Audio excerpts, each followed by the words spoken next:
Hey guys, what's going on? We've got an awesome interview today. We got Kele from my YouTube ads course who is killing it with a YouTube ads agency. And we're going to talk about all the ad strategies he's using, the creative strategies, as well as how to kind of run a YouTube ads agency. Now, can you tell us a little bit about like where you were at before with YouTube ads? So when I jumped into the course, I just went through a bit of basic YouTube ads organic, training, that you can find for free on YouTube. And I just felt like, it wasn't really, packed in an appropriate manner because, I've run a bit of Facebook ads, and going into Google, you feel like, wow, this is disgustingly looking bad, and there's no way I'll ever be able to handle that. So I was like in a total state of confusion, not knowing anything about YouTube ads. And um, past month we spent about like 6K on ads for a client, and we generated over like 40K in total sale, for the whole year. So yeah. That's awesome. So you went from completely confused, not knowing what to do. And now Yeah. how many clients do you have right now? So I came originally from running a purely organic YouTube agency. So, helping infopreneurs and just like SaaS business as well, start a YouTube channel and, get clients from there. And then, I transitioned to the YouTube ads agency. So I guess at the moment it's like, yeah, I've got like 3 clients on the YouTube ads agency side. Awesome, man. That's really cool to hear. That's great to go from 0 to 3, on the YouTube ad side at least. That's usually enough for people to kind of quit their jobs when you get like 3 clients. Um, so that's really cool. And what kind of niches are you working with? So mainly what I've been involved with so far is mainly info product, with a sales call funnel. So that's what we've been working a lot with. We also have like some SaaS companies that we just help book sales call on autopilot, which is not the typical, um, sales process for every SaaS companies. Most of them just have a whole like automated process. But yeah, it's been working out pretty well, booking calls, for super decent cost. So yeah. Mm. Yeah, and I mean that's something I've noticed is sales call funnels can work really well with YouTube ads, especially if you've got a great sales team and you can scale. Um, that's awesome. And what kind of niche are they in? Like your clients, are they in one niche business, make money, or?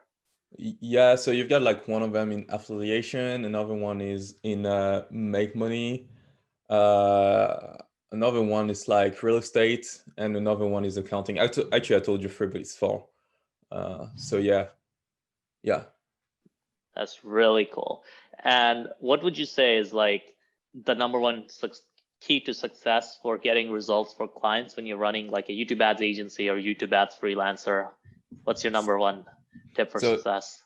yeah, that's a big thing actually that I learned straight up from you on the Q&A calls. I don't know if you remember, but I came on the Q&A call and I was like, "Yo, so I've got this client. We're getting leads for like $3 or $4, dollar pop, and nothing converts. Nothing's working. I don't know what's happening." And well, it turns out that you guys, just made me realize that maybe it was just the offer that was bad. It was maybe a bad offer with a poor looking funnel, as well as just it was an auto webinar, no sales call, no nothing. So when you woke me to that side that hey, you're not in the wrong right now, it's just like the funnel and the offer is not right, that I realized that actually one of the biggest component to YouTube ads success, or just like advertising in general, is that you cannot make up for a bad offer. And to make sure that you get results for your YouTube ads clients, you need to have clients that, are, I would say, 80% of the way.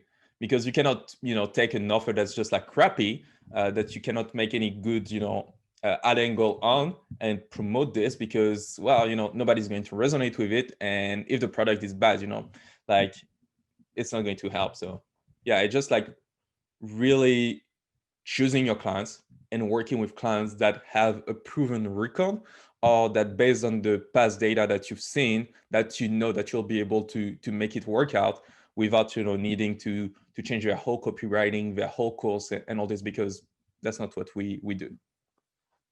Yeah, I agree 100% with that. Client selection is so key when you're doing an agency, just because of the fact that it's competitive, right?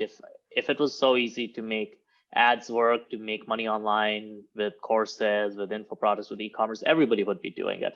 Realistically, like, there's only a small percentage that are going to scale, and your job as an agency is to be able to help those people scale. But then if you go to somebody who is just not at the level where they can actually get good results, and you spend your time on them, you're just wasting a lot of time, right? Because you're basically, the only way to get them to get results is to build their business for them. Yep. And quite frankly, I'm already building a business. I don't have time to build somebody else's business. And if I was, I want more than an agency retainer.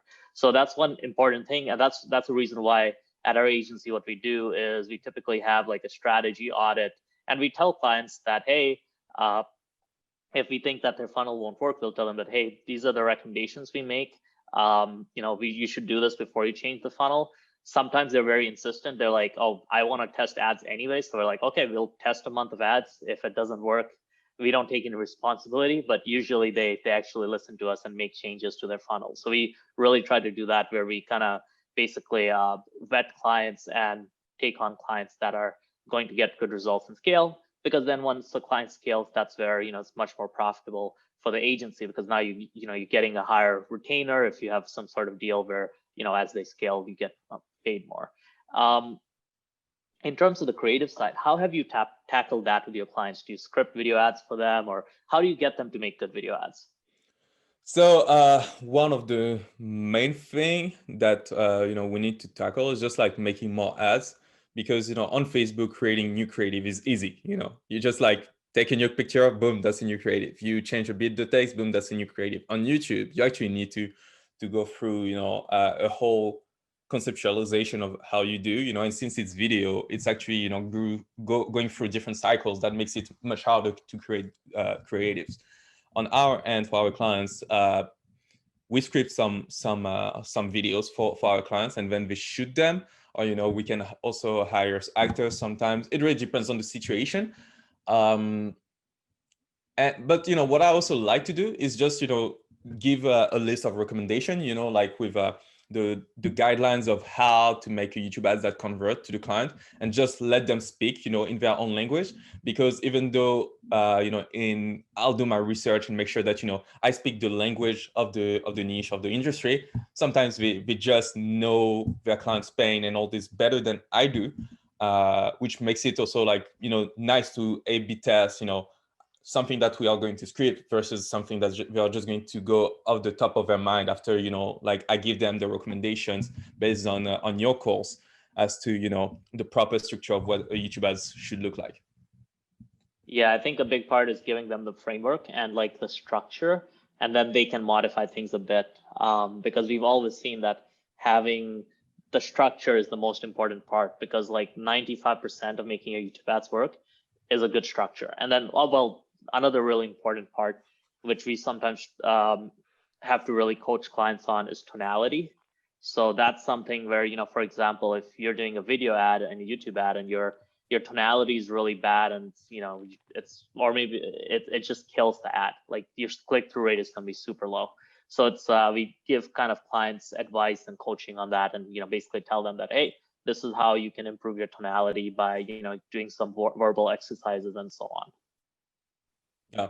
But the other thing also is giving them instructions on how to shoot that, because sometimes they want to do it by themselves with a selfie video ad, or with some sort of other setup.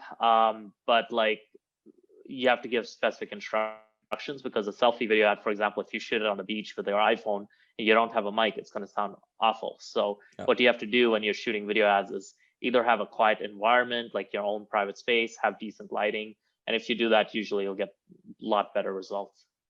Yeah, I'm lucky to have most of my clients, be YouTube friendly in a sense, so they are already, they have the microphone, they have the camera. So most of the time, it's quite an easy, transition to just get them to shoot YouTube ads, because as long as they know what to do or what's the script, it's really easy to go get creative. And then, since my main thing was, having a YouTube mainly organic agency, it was really easy also to have like the creative machine to just like produce more creative for our clients.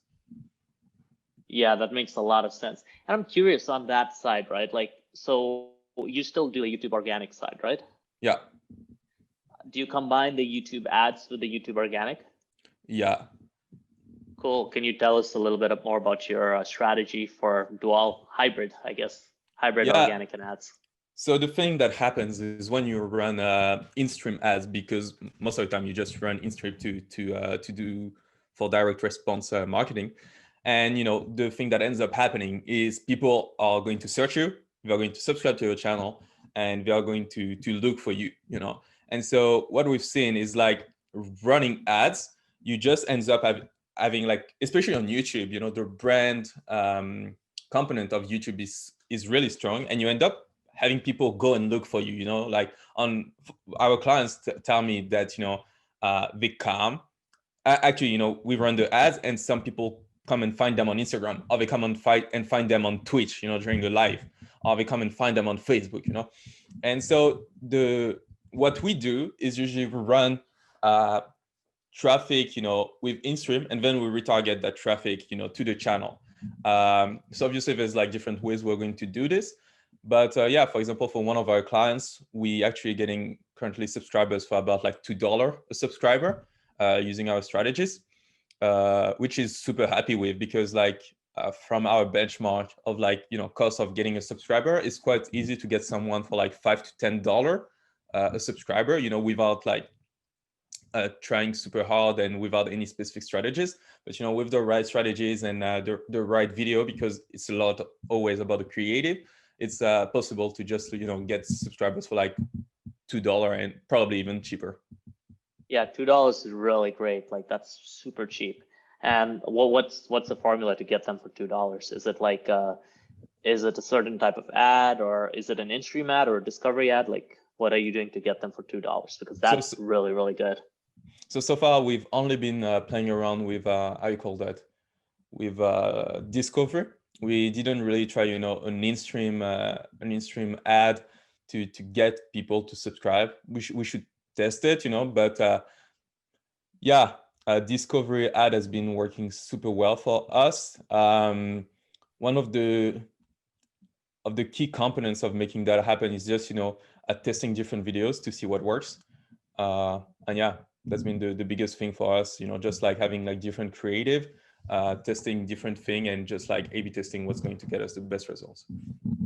Got it. And with that, how are you tracking the number of subscribers on these A/B tests? Is it the earned subscribers column in Google? Yeah, that's mainly what we use. It's proving to be quite reliable, I feel. So like the only problem I've got with it is like when you're below 100 earned subscribers, it only shows you the range. So 1 to 20, 20 to 40, 40 to 60, 80, 60 to 80, 80 to 100, right? Yeah. So the thing that I did, because it's hard to know your cost per subscriber when you have like 5 subscribers and you spent like, I don't know, $50, because it tells you 1 to 20. So you don't know if you're still in the 1 to 20 range or if you're in the 20 to 40 range. And so, what I found to be the easiest way to make it work is, you just get one campaign to get past like 100 subscribers. And then, now when you get a new campaign, when it's going to do the total, it's going to tell you, hey, now the total is 105, even though the campaign, above is going to tell you 1 to 20, which is just going to make it easier to find, winners. Because otherwise, you need to actually wait until you get past, 1 to 20 to 20 to 40, and you actually need to look at it and check it out to make sure that it's on track. So now, yeah, we'll be able to just test way more creative and see what's working, what's not working, to get costs lower, or just to push more videos and thus touch different demographics. Exactly. Okay, yeah, that's really cool. Like we've done a little bit of YouTube organic, but in terms of for subscriber growth, but usually it's been quite expensive. So we've usually just sent them to direct response. And a lot of our clients, funny enough, a good number of our clients actually just don't really do too much YouTube organic, or they do, but their main focus is just getting leads into the funnel and just get as many leads into the funnel, because the funnel is just proven and converts, while the YouTube organic is a little bit more like harder to prove the ROI. So that's why we've kind of steered clear of that. But those are cool strategies, and that's something I'm going to share with my team for sure, to see if they have any ideas on that. Now, I wanna ask you, right? Like, so obviously, you have a pretty good handle on the creative side. You're doing the hybrid organic side. In terms of targeting, what do you find has been working best for you guys in your VSL funnels for your sales calls and so on?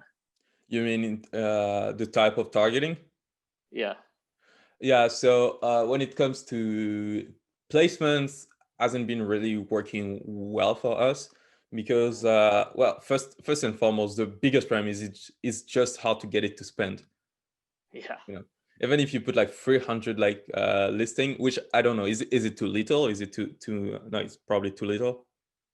Yeah, like you can do more, but I mean, I agree with you. We don't do placements that much. Like, it's good for low spend, if you really want to be super precise and get some low spend, but it's not like it's something we don't really use that much. We have much better results with other types of targeting, especially because we're trying to scale, right? Like we're really, really focused on like scaling stuff. So it's like spending like, $15 a day on a campaign that makes a good ROI. It's just not worth it.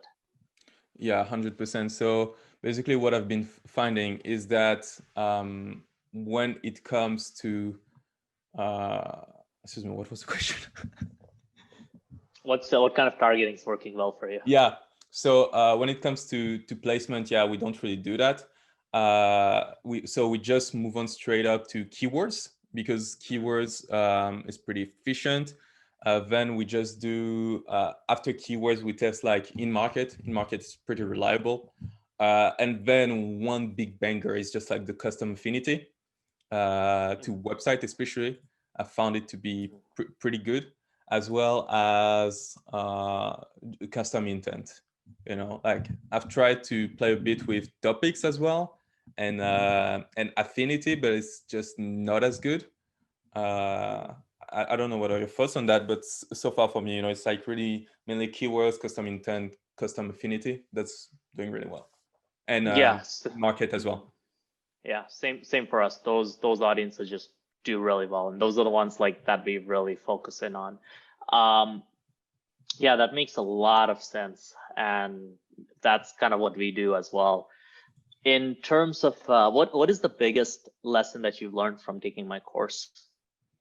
Oh, I think it's probably what I was telling you earlier about just really choosing the clients, because before I used to hear everybody around me, because I know a lot of like online marketers, coach, and all this, telling me, yeah, you need to choose your clients, and hear them say, yeah, this guy wanted to pay me 5K per month, but I was like, yeah, just doesn't fit right with me. I'm not going to be able to get them results. So I don't want to work with them. I was like, yeah, but you should try, you should work for him. And now, that I've been through a course, I finally understand, the importance of actually choosing your clients. Like a client can come to me right now and tell me, yeah, we've got like 10 million we want to spend, and we don't even care. We just want to spend money. I'm going to tell them, let's go through a sales call. If you don't want to go through a sales call, we're not going to work together, because I want to make sure you're a good fit for me and our agency. And I'm not going to take you just because you've got money. And yeah, that's really been like a great change, to make sure that the client actually got a good offer and a good, funnel, rather than, just taking on anybody that comes along. Got it. Yeah, that makes sense. And honestly, that's something that I harp on the course a lot, is like, you got to have the right offer, you got to have the right funnel. If you don't have that, you're in trouble. I kind of go into how to select it and like what the metrics should be like for choosing a good funnel, and how to think about it. Okay, that makes a lot of sense. And in terms of technically, right, like technical, like targeting, creative, what do you think has been most useful for you? Yeah, just having a proper roadmap as to, how you should go about it. Because, when you just look at YouTube videos, free content online, they're going to tell you, the basics of running an ad, like, okay, so you go to Google Ads, you click video, you click drive conversions maybe, and then you just select all of the interests at once and you do everything at once. And that's not how you should do it, really gave me a lot of just structure, by following your guidelines, for example, in terms of a campaign structure, how you set up your accounts, and all this, to make sure that, it's as easy as possible to manage the account. So yeah, that's been a big one. And overall, like, your course is just like a total roadmap to being able to run YouTube ads. Once someone go through your course, they can go from, total beginner. I mean, obviously I wasn't a total beginner, right? But relatively low experience on media buying on YouTube ads, and just like become, I would say, quite proficient. Obviously, it doesn't replace actual experience in running ads, but it's that good. Awesome, man. Appreciate that. And I'm curious about, you mentioned that, for example, last month you had a client where you spent $6,000 and turned that into 40 grand.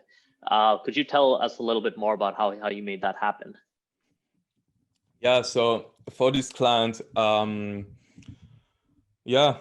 basically they have a sales call funnel that goes through a webinar, right?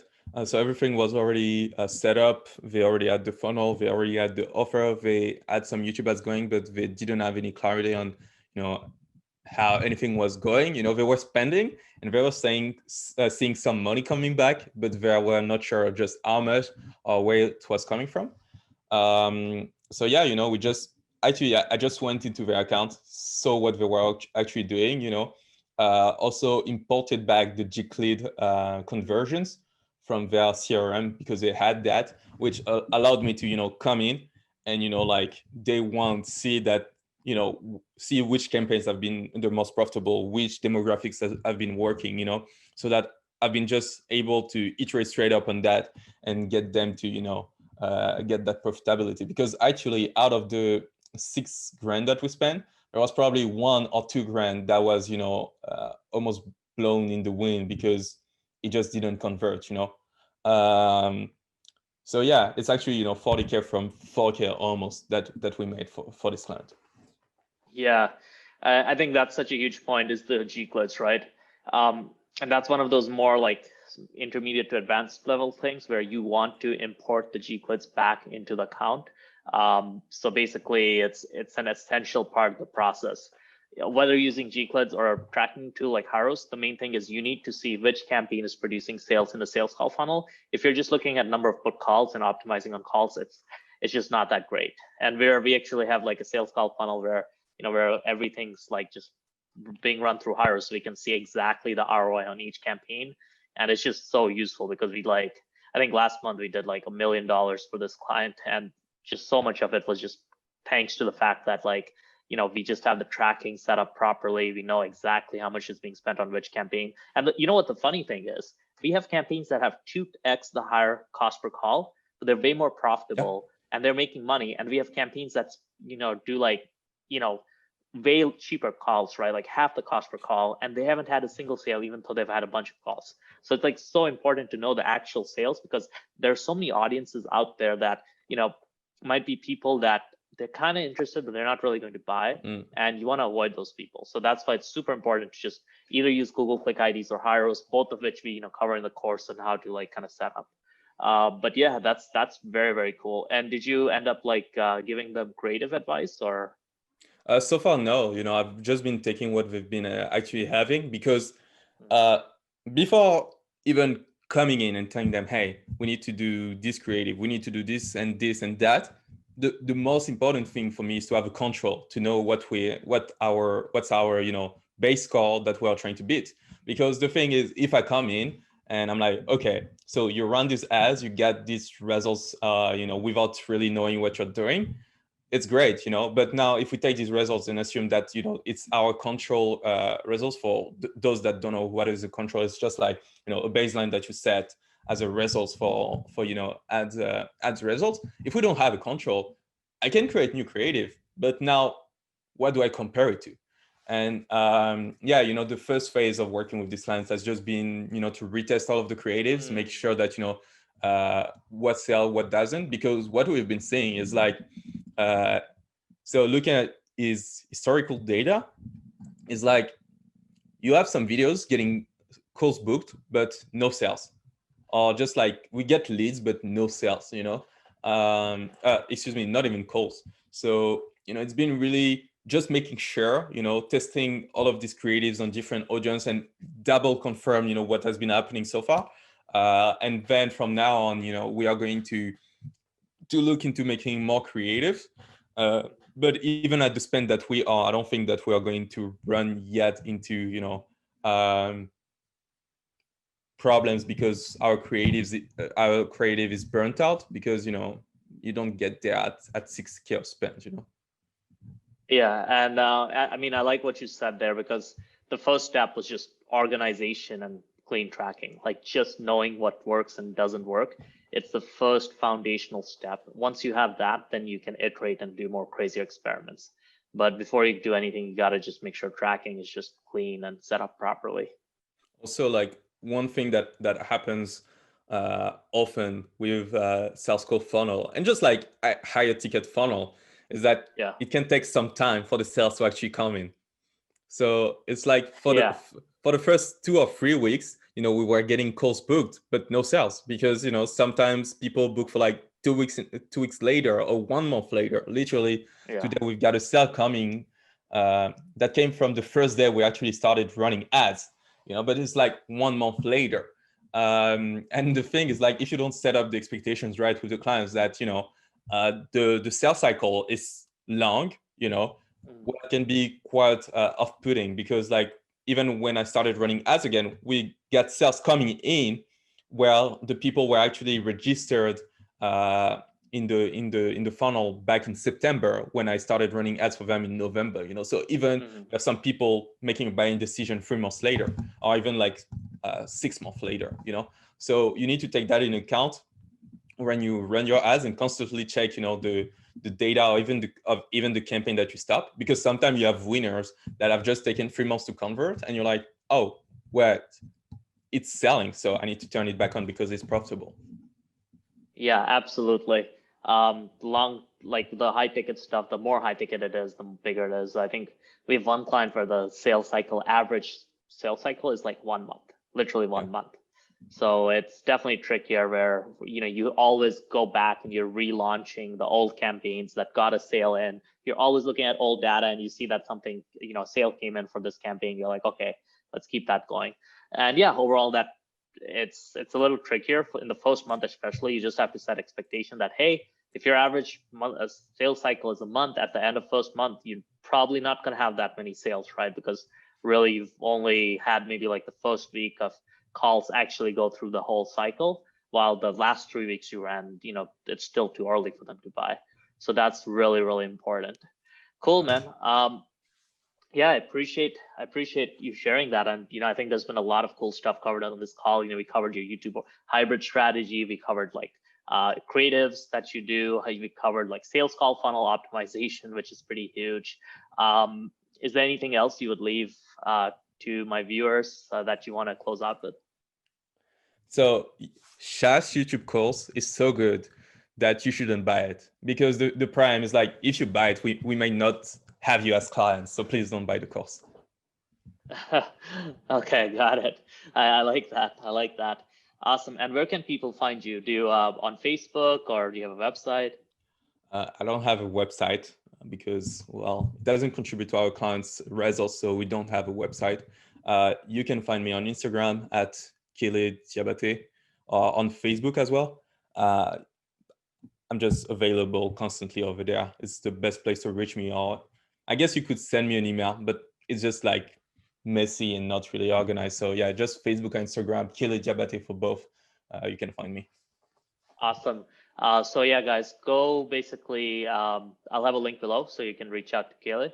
And also, guys, if you want to get into to the Linx YouTube Ads course. I'll have a link below to go check out the course, book a call with my business partner, Alex, so he can show you what's included in the course. And then, you guys can as well get those kind of results for yourself or for your clients. So yeah, I hope you guys had enjoyed this. Smash the like button, smash the subscribe button, and I will see you again soon on this channel. And if you guys got any questions, drop them in the comment section below and we'll answer them. Cheers.